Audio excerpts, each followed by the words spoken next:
Okay. So I aspire to open to fear as my compass and North Star, pointing me in the direction I need to go in every situation.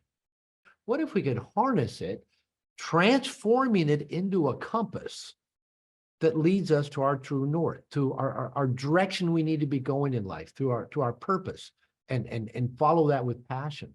It's just I didn't want to live the rest of my life fearing everything and then go to the grave in a state of fear. Say, I just had to come talk to you. Give me your phone number. I'm going to call you later this week and take you out. What if you did that with five? If you're in a relationship, what if you did that with 5 things that scare you with your partner, right? And decided you were doing it for no other reason to try and get rejected. We know we can do it. Kind of that proverbial getting up on the high dive and walking out to the end and going, oh, fuck, what made me think this was a good idea?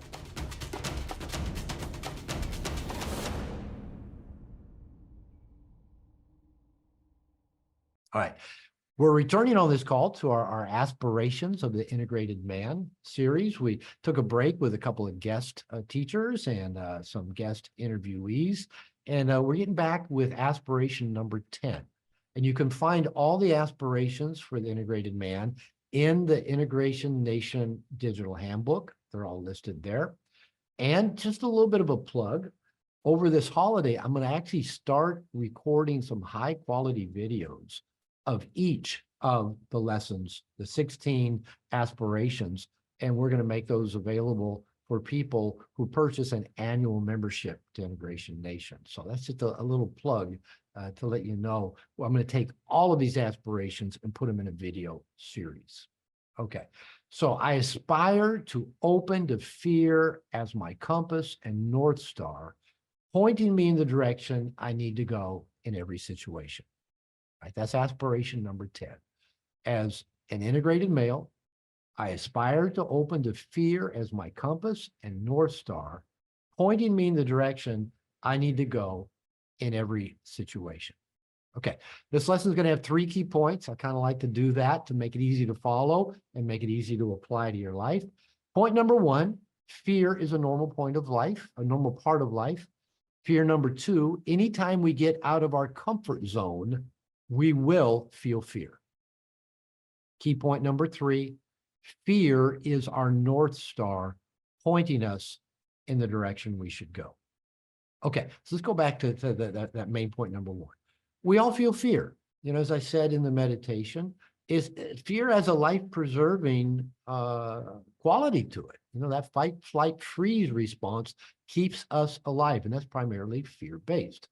Now, we're all going to feel fear in dangerous situations, right? If something physically is threatening us, if we're extremely ill, we're going to feel fear, right? That's normal. But especially when we get out of our comfort zone, when we get at our edge, when we take a risk, we are going to feel fear. Now, here's my question. What if we could harness this fear, right? Rather than avoid it and dreading it, what if we could harness it, transforming it into a compass that leads us to our true north, to our direction we need to be going in life, to our purpose, and follow that with passion? What if we could use our fear as a tool to become a more integrated man? What if we could use fear to level up to our best version of ourselves and live our best lives? Now, we don't usually think of fear that way, right? But what if fear is a gift that helps us in all those ways? Now, in the book, Feel the Fear and Do It Anyway, Susan Jeffers identifies 2 types of fear. One is the things that happen to us. Well, I might get hurt. I might get sick. I might lose all my money. I might go broke. I might lose my job. Things that happen to us, right? Those are frightening, right? Somebody I love about might get sick. They might get hurt. The second level of fears are more about our core identity, threats to our identity, perhaps ego fears. That is, well, I might look foolish. I might not be able to handle it. I might be vulnerable. I might get laughed at.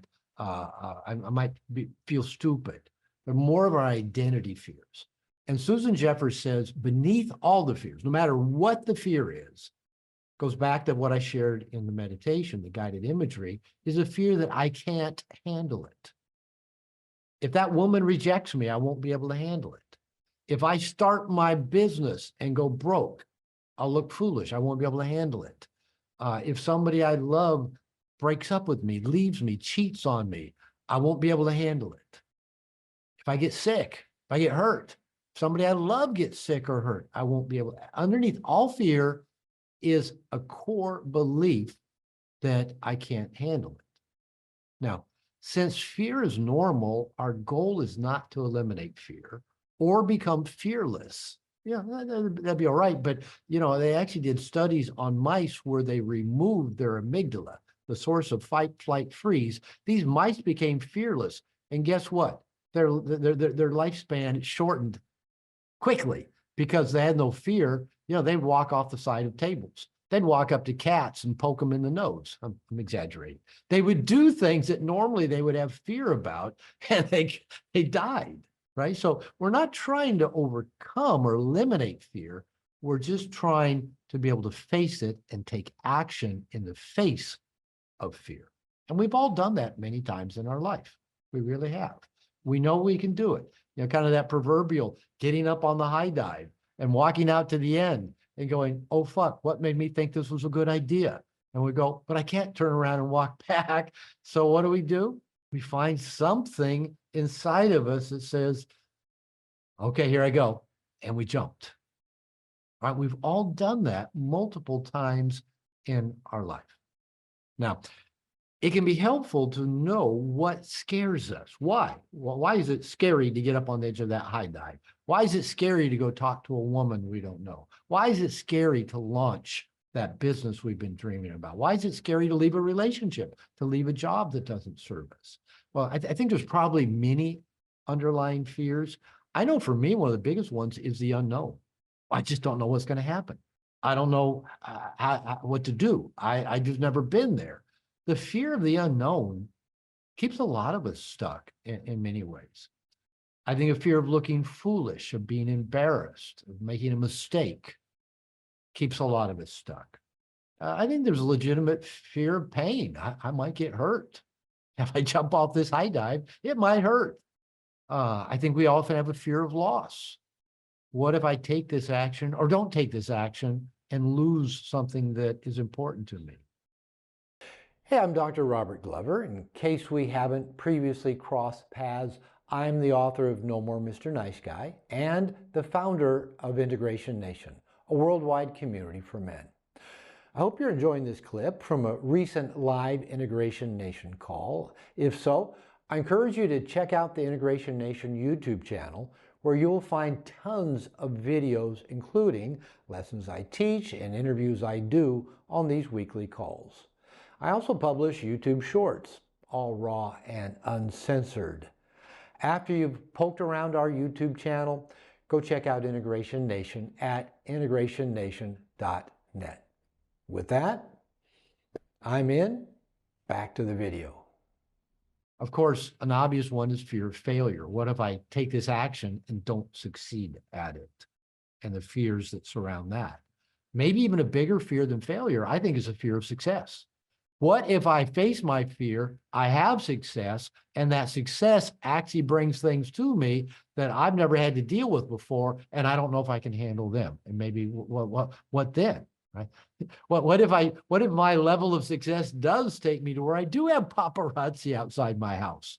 Yeah, probably the odds of that are pretty low. But one of my fears of getting big is that I'll lose all control over my time, over how I live my life. Everybody else will take control of my life. So that's a fear of success. And it's a legitimate fear to have. Most of these fears are legitimate. But what if you knew that no matter what happened, you could handle it? What if I got bigger and more visible and I handled all the things that came?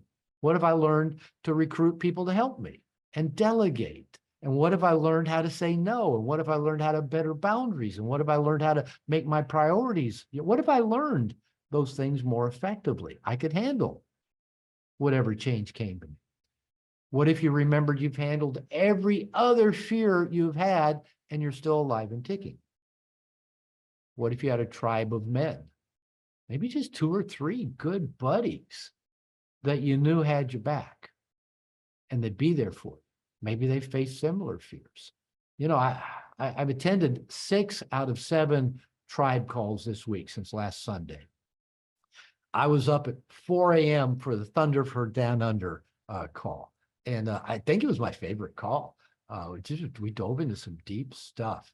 And, you know, listening to a lot of men on calls this week, over 6 tribe calls, it just hit me how many men said they've recently gone through a separation or divorce. And it was their first holiday season without their partner, maybe without their kids. A lot of guys were sharing that. Those are fearful times. But what if you knew you had brothers who'd been through a similar thing? They survived it, and they were there to hold you, support you, and help you get through that fear. That'd be valuable, wouldn't it? Yeah. Why do you think I built Integration Nation? We need that band of brothers. We need that tribe because we're all going to be challenged in life.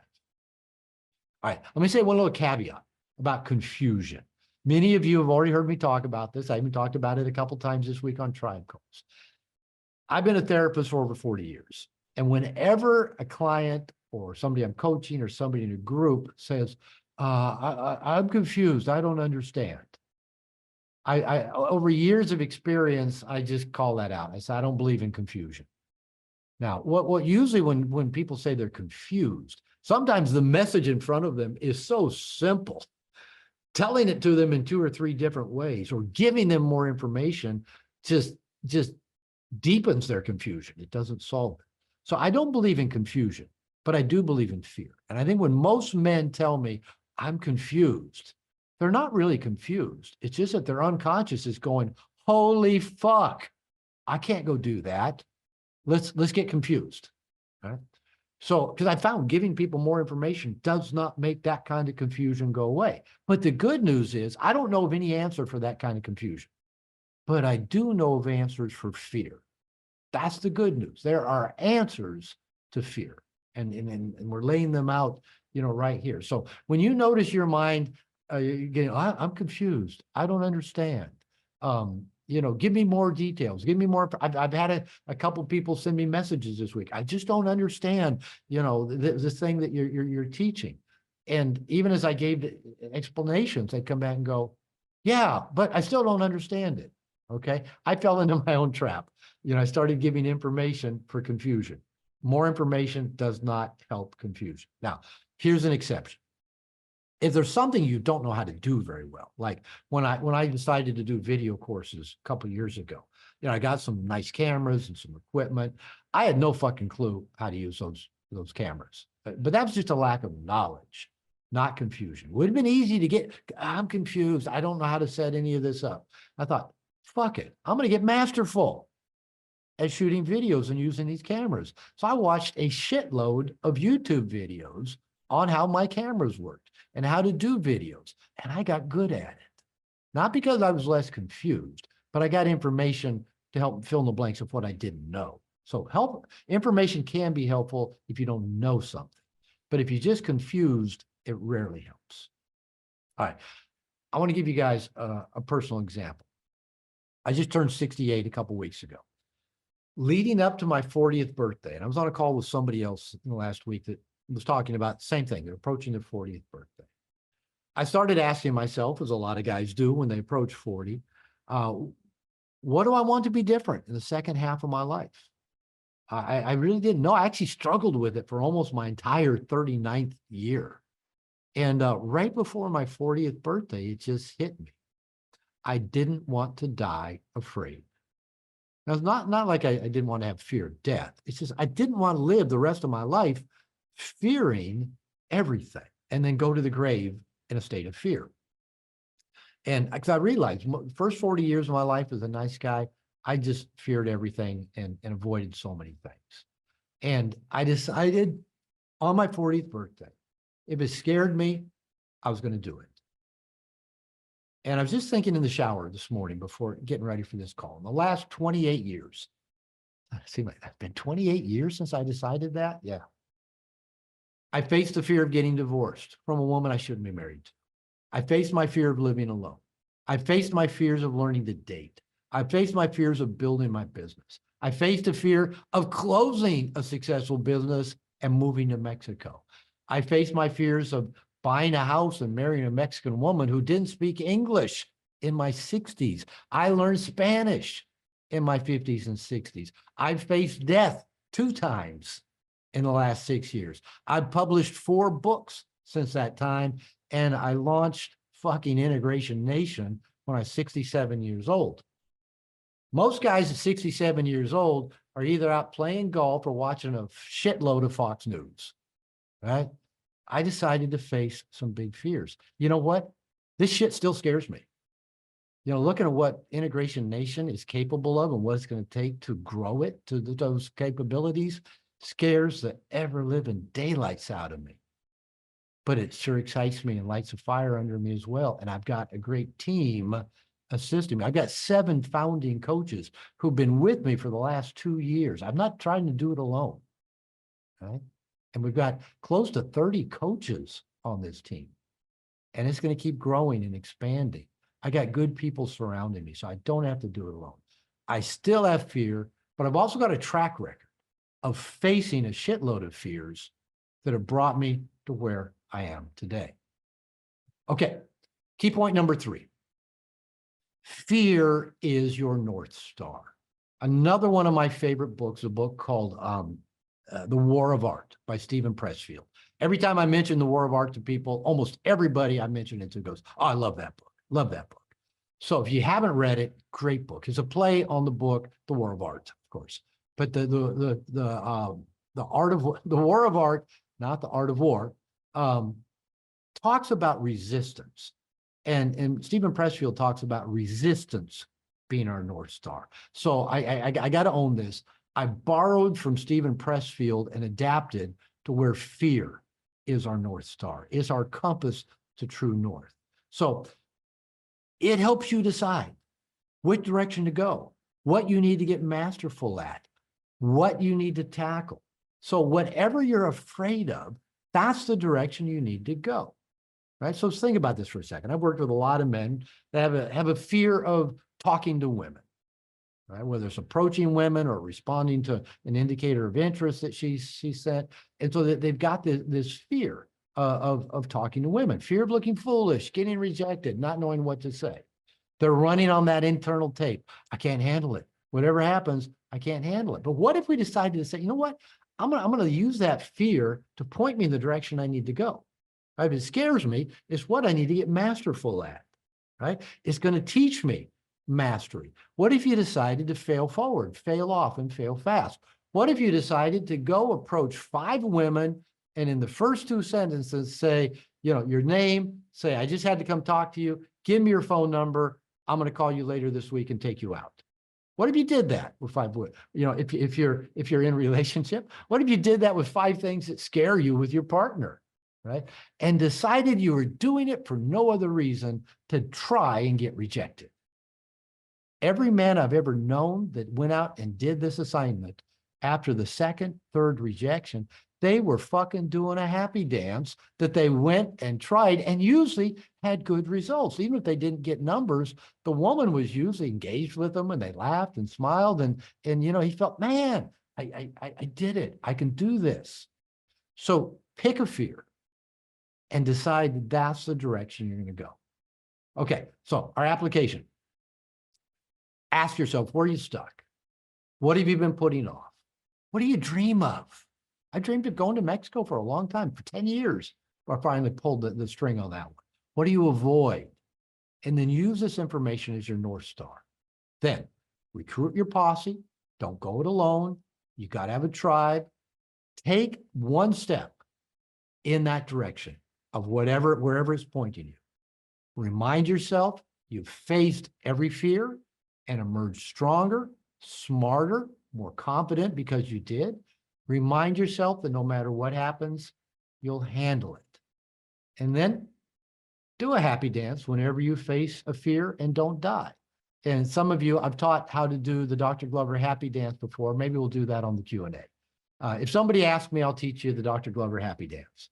So do the happy dance when you face a fear and you don't die. And remember, it's progress, not perfection.